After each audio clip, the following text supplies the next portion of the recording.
और अब वक्त है हमारे चुनाव स्पेशल शो 2024 का अंक गणित का और आज का नंबर है 52%। ये 52% का अंक गणित क्या है, ये 2024 के चुनाव में कितना अहम है, आज हम आपको अपने रिसर्च और ग्राउंड रिपोर्ट आधारित इस शो में दिखाएंगे।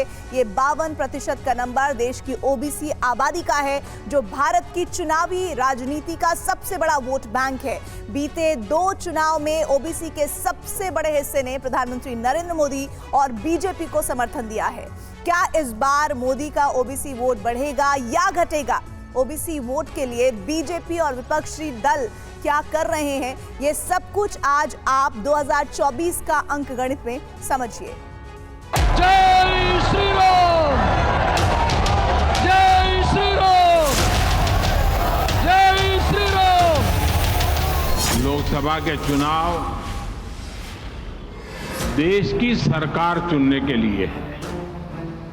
ये बात आपको हर वोटर तक पहुंचानी है। मोदी की गारंटी यानी गारंटी के पूरा होने की गारंटी। वो धर्म, जात और भाषा का प्रयोग करके हिंदुस्तान को टुकड़े टुकड़े में कर रहे हैं।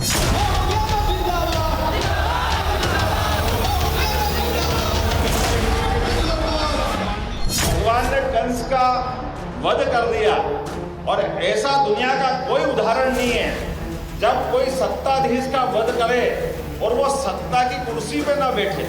वो केवल यादव समाज से निकले भगवान कृष्ण है।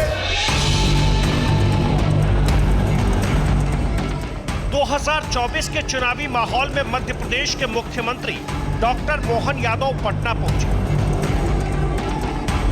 जहां श्री कृष्ण चेतना विचार मंच ने उनका शानदार स्वागत किया।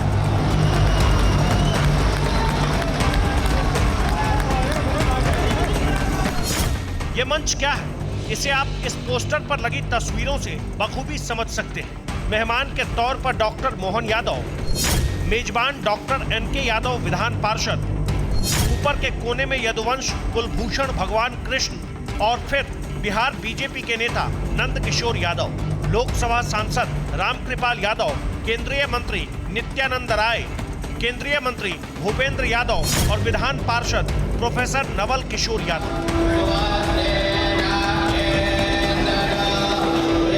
पटना के श्री कृष्ण मेमोरियल हॉल में डॉक्टर मोहन यादव का स्वागत हुआ, वो भी वैदिक मंत्रोच्चार और शंखनाद के साथ।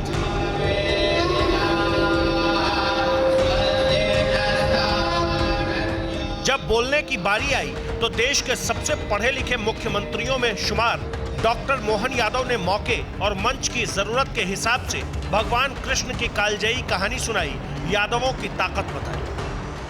भगवान ने कंस का वध कर दिया और ऐसा दुनिया का कोई उदाहरण नहीं है जब कोई सत्ताधीश का वध करे और वो सत्ता की कुर्सी पे ना बैठे। वो केवल यादव समाज से निकले भगवान कृष्ण है, जिनने आगे बढ़कर के शिक्षा को महत्ता देते हुए बजाय वो सिंहासन रूढ़ होने के महाराज उग्रसेन को सत्ता में बिठा करके उन्हें शिक्षा की क्या महत्ता ये सबके सामने बताई। डॉक्टर मोहन यादव ने इस मौके पर बिना किसी का नाम लिए परिवारवाद की सियासत पर भी तंज कसा।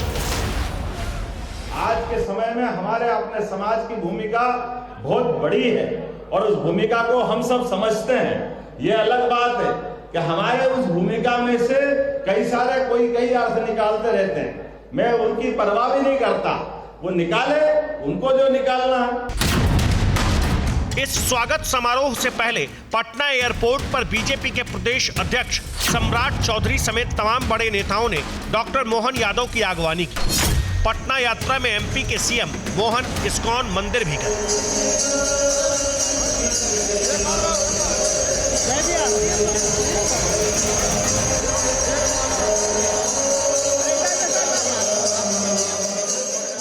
2024 का चुनाव करीब है। बिहार में गठबंधन का गणित बदल चुका है। पिछली बार जो जेडीयू बीजेपी के साथ थी, इस बार वो आरजेडी के साथ है। ऐसे में बिहार में पिछड़ी जातियों के वोट का अंक गणित भी बदल चुका है। लिहाजा मध्य प्रदेश के मुख्यमंत्री मोहन यादव बिहार में ओबीसी राजनीति खासकर यादव वोट के लिए भारतीय जनता पार्टी के ट्रम्प कार्ड साबित हो सकते हैं।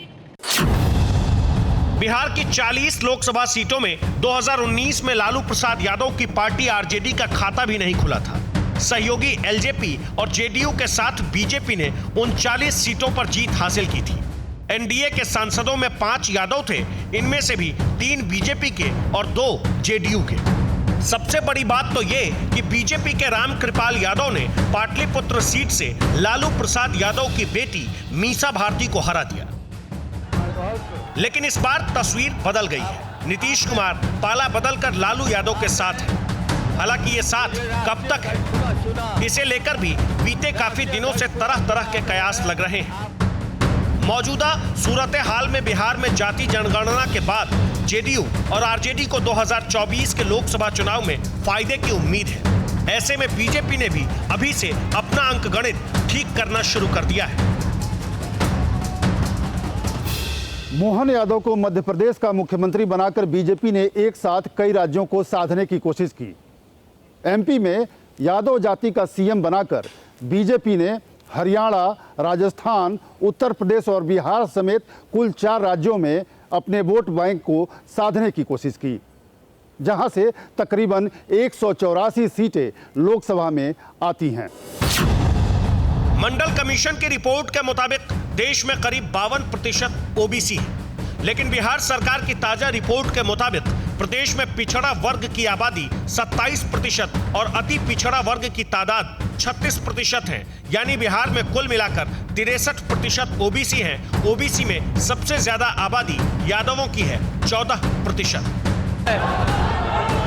आपने मुझे राष्ट्रीय अध्यक्ष पुनः चुना। बिहार में यादवों के सबसे बड़े नेता और रहनुमा आरजेडी सुप्रीमो लालू प्रसाद यादव, लेकिन उन्हें भी मोदी लहर में बीते 2 लोकसभा चुनावों में करारी हार झेलनी पड़ी।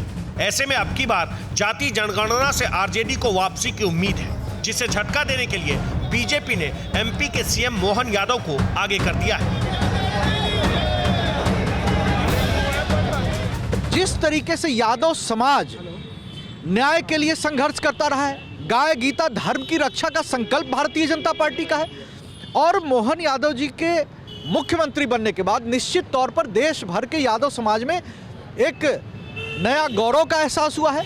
और भारतीय जनता पार्टी तो सर्व समाज की पार्टी है। कोई भी राज्य का मुख्यमंत्री किसी राज्य में जा सकता है, और बिहार तो क्रांति की भूमि है, संघर्ष की भूमि है।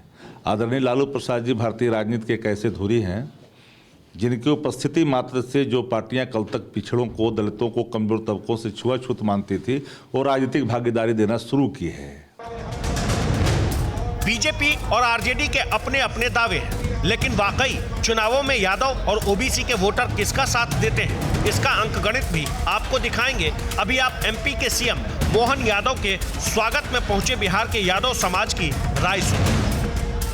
मोहन यादव के आने के बाद यादवों में एक मैसेज गया है। भारतीय जनता पार्टी को मां मान रहे हैं, कमल के निशान को नेता मान रहे हैं। उनके अंदर एक गजब का विश्वास जगा है। शिक्षित मुख्यमंत्री है, यशस्वी मुख्यमंत्री है, काफी पढ़े लिखे। इनके आने से इनका विचारधारा जो है कृषि मंच के माध्यम से इस पर प्रभाव पड़ेगा यादव समाज पर। पटना से जो है मोहन यादव जी चला चुके हैं। आने वाला 24 में परिवर्तन भी होगी, और बिहार से जो है वंशवाद को जो है जो यादव समाज उनको राजनीतिक जो है खात्मा करेगी। आप कह सकते हैं कि सिर्फ 2-3 लोगों की बात पूरी जाति का मत नहीं हो सकता। ऐसे में आपके लिए बिहार का चुनावी ट्रेंड देखना भी बहुत जरूरी है। CSDS लोक नीति के मुताबिक 2019 के लोकसभा चुनाव में ओबीसी वर्ग के 41% लोगों ने आरजेडी गठबंधन को वोट दिया, तो 42% ने बीजेपी गठबंधन के पक्ष में वोट किया। उसी चुनाव में 14% ईबीसी ने आरजेडी गठबंधन को वोट दिया, तो 75% ईबीसी ने बीजेपी गठबंधन को वोट दिया।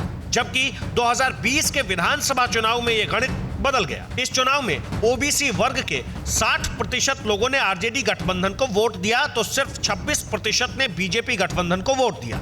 इसी चुनाव में 18% ईबीसी ने आरजेडी गठबंधन को वोट दिया, तो 58% ने बीजेपी गठबंधन को वोट दिया।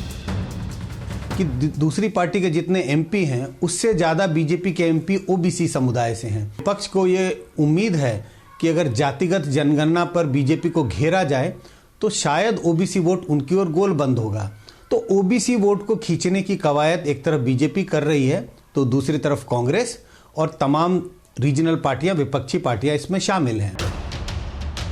2020 के बाद बिहार और देश की राजनीति बदल चुकी है। बीते विधानसभा चुनावों में हिंदी पट्टी के 3 अहम राज्य मध्य प्रदेश, छत्तीसगढ़ और राजस्थान में जाति जनगणना को मुद्दा बनाने के बावजूद कांग्रेस को जबरदस्त झटका लग चुका है।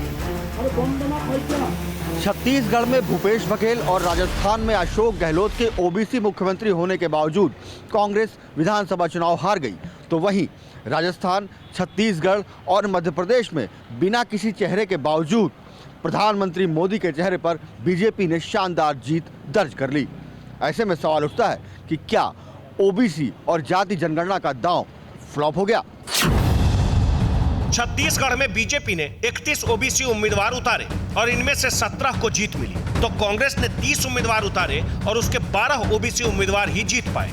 इस तरह से ओबीसी उम्मीदवारों के लिहाज से छत्तीसगढ़ में बीजेपी का स्ट्राइक रेट 55% रहा तो कांग्रेस का स्ट्राइक रेट 40%।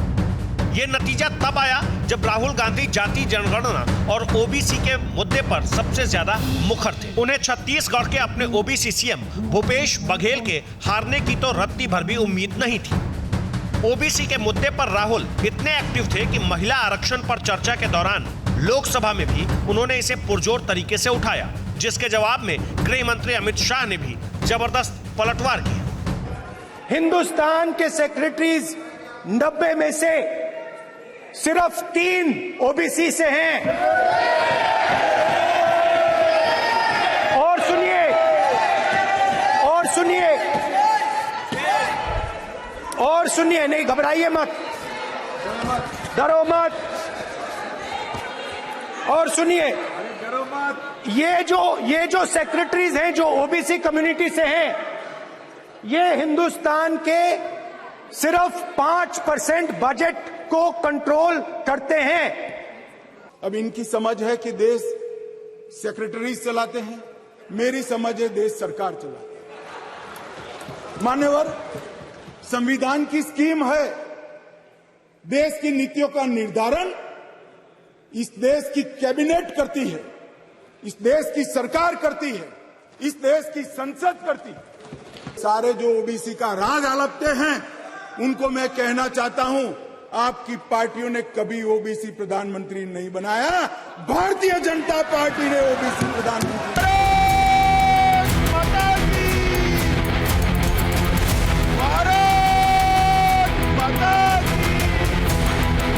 लोकसभा में ही गृह मंत्री अमित शाह ने बीजेपी में ओबीसी वर्ग की नुमाइंदगी का अंकगणित भी पेश किया था। और मान्यवर, अमित शाह के मुताबिक बीजेपी के 303 सांसदों में 85 यानी 29% ओबीसी है। केंद्रीय मंत्रिमंडल के 78 सदस्यों में 29 यानी 37% ओबीसी हैं, तो बीजेपी के 1358 विधानसभा सदस्यों में 365 यानी 27% ओबीसी हैं, जबकि 163 विधान परिषद सदस्यों में 65 यानी 40% ओबीसी हैं। मैं कहना चाहता हूं, आपकी पार्टियों ने कभी ओबीसी प्रधानमंत्री नहीं बनाया, भारतीय जनता पार्टी ने ओबीसी प्रधानमंत्री बनाया। इन आंकड़ों के जरिए बीजेपी ने देश की संसद में खुद को कांग्रेस की तुलना में ज्यादा ओबीसी हितैषी बताने की कोशिश की, तो खुद पीएम मोदी भी पिछड़ा आयोग को संवैधानिक दर्जा देने और मेडिकल कॉलेजों में ओबीसी आरक्षण जैसे फैसलों की मिसाल देकर कांग्रेस को पिछड़ा विरोधी बताते हैं। और कांग्रेस क्या कर रही है? कांग्रेस एक ओबीसी प्रधानमंत्री को भी सुबह शाम पानी पी पी करके गाली देती रहती है। चलो भाई, आपको पेट में दर्द होता कि एक ओबीसी कैसे प्रधानमंत्री बन गया, हम मोदी को गालियां दे रहे हैं। चलो, मोदी गरीब का बेटा है, आपको तो हक है गालियां देने का। आपके मन में मोदी के लिए नफरत है, उसकी जाति के लिए नफरत है, गालियां देते जा रहे हैं।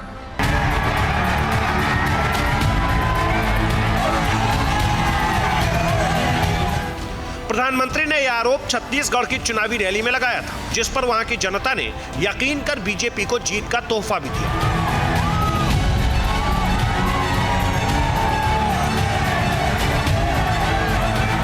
ऐसे में अब भूल सुधार और चुनाव से पहले वोट बढ़ाने की कवायद में कांग्रेस भी एक बार फिर से देशव्यापी यात्रा के जरिए माहौल बनाने की कोशिश में जुटी है।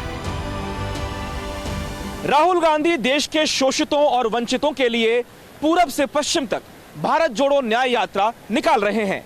उनके एजेंडे पर SC, ST और OBC वर्ग है। लेकिन सबसे बड़ा सवाल यही है कि जो मुद्दा विधानसभा चुनाव में नहीं चल पाया, क्या वो मुद्दा लोकसभा चुनाव में चल पाएगा?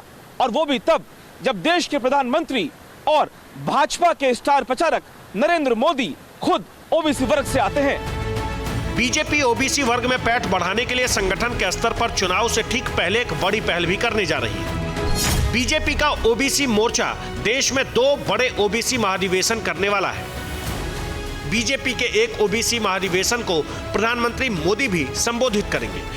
इसके अलावा बीजेपी OBC मोर्चा जिला और सामुदायिक स्तर पर भी करीब 10,000 सम्मेलन करने वाली है। इतना ही नहीं, देश के करीब 10,000 छात्रावासों तक पहुंचकर बीजेपी OBC युवा संवाद भी करेगी। एक वक्त था जब विरोधी बीजेपी को ब्राह्मण बनिया पार्टी कहकर उसे पिछड़ा विरोधी बताते थे, लेकिन अब यह नैरेटिव भी पूरी तरह से बदल चुका है। बीजेपी ने कैसे OBC वोटर के बीच अपनी पहुंच बढ़ाई है, उसका अंकगणित भी देखिए।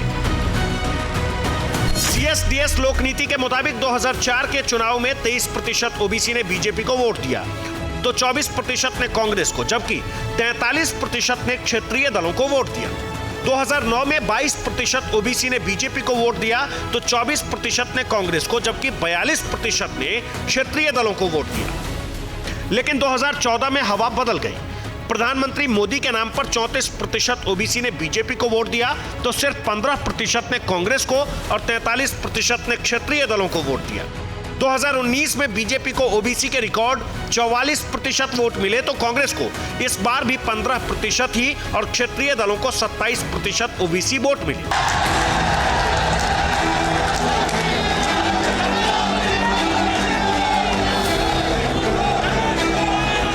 2024 के लोकसभा चुनाव में किसी भी पार्टी की जीत और हार में सबसे बड़ी भूमिका OBC वोट बैंक की होगी।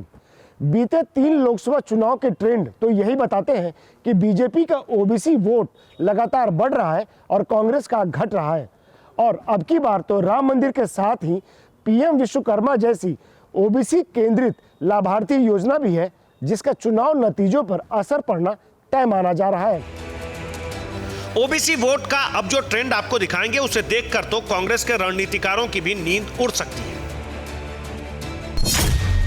CSDS लोक नीति के मुताबिक 2 तरफा मुकाबले में 2004 में बीजेपी को 52% OBC के वोट मिले, तो कांग्रेस को 43%। 2009 में बीजेपी को 49% OBC वोट मिले, तो कांग्रेस को 39%। 2014 में 2 तरफा मुकाबले की कसौटी पर बीजेपी को 67% OBC वोट मिले, तो कांग्रेस को 22%। जबकि 2019 में बीजेपी को 63% OBC वोट मिले और कांग्रेस को सिर्फ 29%। 2023 के सर्वे में 2 तरफा मुकाबले की सूरत में OBC वर्ग के 72% ने बीजेपी को, तो सिर्फ 18% ने कांग्रेस को वोट देने की बात कही।